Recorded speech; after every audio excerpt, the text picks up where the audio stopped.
Welcome to the InfoMullet YouTube channel. If you enjoy this content, please like or share. And if you'd like to support the InfoMullet by becoming a mulleteer, visit us on Patreon. We appreciate your support. This chart and the reportings on it from a media literacy standpoint are causing a lot of concern because people say, wow, 40% of the population doesn't have enough food. We talk on Wednesday because of the meat pack and things like that. It's an ongoing thing. Are we going to have enough food supply? And my thing is, yes, we will have enough food supply. We're doing okay. But food supply is not the same as food security. Food supply is aggregate macroeconomy. Food security, though, is on the individual level. So there's a survey that the USDA does every month, and it's called the Current Population Survey Food Security Supplement. Helpfully acronym is CPS-FSS. You got to love the USDA guys. Their acronyms are longer than the military. And what it does is it asks a battery of questions every month that has to do with, for example, at any time during this month, did you not have enough food for what you wanted? Or at any time of this month, did you run out of food and didn't have enough money to replace it? And these questions have been run for years. There's a battery of questions. And unfortunately, this survey is like 9 months lag. So we won't get April's data until January of next year. There's a huge time delay lag on it. But it's asking about specific points in time. It's not saying, are you starving? It's not saying, have you been hungry for the whole month? It's asking about how frequently in that month. Now, there was a study that was done by Brookings, what I would call an ad hoc version of the CPS-FSS, and they asked some of the same questions, and it came out with this chart. So on the left side is the percentage of families with children that said they had food did not last or they did not have the resources to purchase more. And you can see here the colors are mothers with children 12 and under, households with children under 18 and under, all households, mothers with children 12 and under. I mean, there's a couple different characteristics. And what they did is they took the USDA data, which are these steady lines, and again, it's 9 months lag. So the latest data we have is 2018.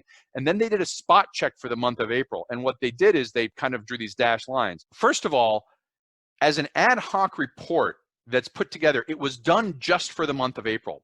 And anytime you use a statistical survey that you're not using it in the traditional way, you run risks that the data is going to be different in some way. Specifically here, they didn't ask the whole battery of questions. They used different timing windows. Because it was ad hoc, it was not done in the exact same way. The second risk is anytime you're doing a statistical sampling, think of like the data you're dealing with as a river. If you have a calm, smooth flowing river and you put in a bucket and you just want the water in the bucket, each time you're going to put the bucket in, you're going to get a reliable amount of water.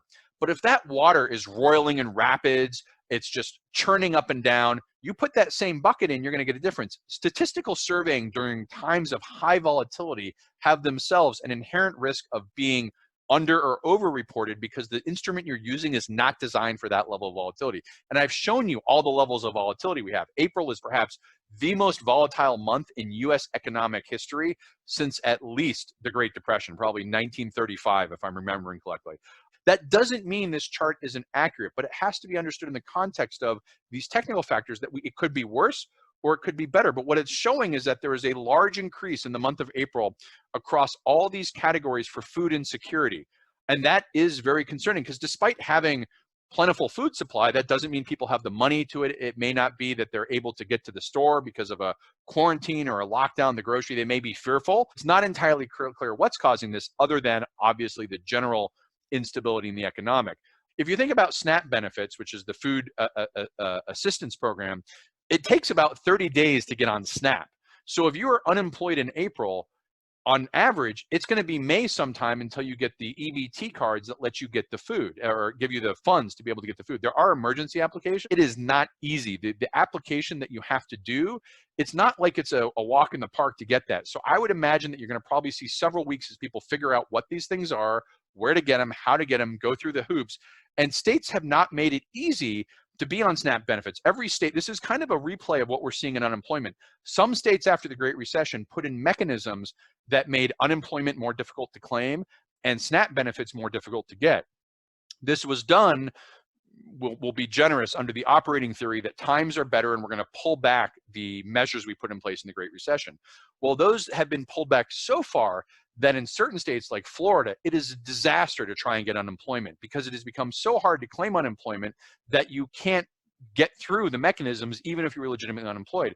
Well, one of the criteria from SNAP is, are you on unemployment? I mean, it's not the only one, but so all of these things roll together, and we may have a lag of people who need emergency assistance while the SNAP paperwork is going through. That may be something that alleviates, because SNAP, if you're using SNAP to buy food, we wouldn't show up in this security because you're able to use the benefits. But if the SNAP's not enough, if the dollars amount are enough, if your state's not providing enough, you'll still show up. Again, I always support donations to food bank. Cash donations is probably best than actual cans because that lets them use it most efficiently. The food banks are filling the interim gap here. They're ramping up very heavily. The amount of scale they're producing is outstanding, and they're often being supported by National Guards, but there's just not enough of them to go around. Also at the state should be using emergency means to get out there and get these, make it easy for people to get their food assistance for now, and worry about the who's on the rolls and why down the road. Now is not the time to be fine-tooth combing every application. And as we go through this final round of relief that's going through, maybe not final, but the next round of relief going through Congress, I think you're going to see these questions of SNAP benefits and food benefits come up again. So thanks for watching the video. Hope you enjoyed it. If you'd like to follow the InfoMullet, visit us on Facebook or Twitter. And if you'd like notifications when we post new video content, click on the red subscribe button below the video.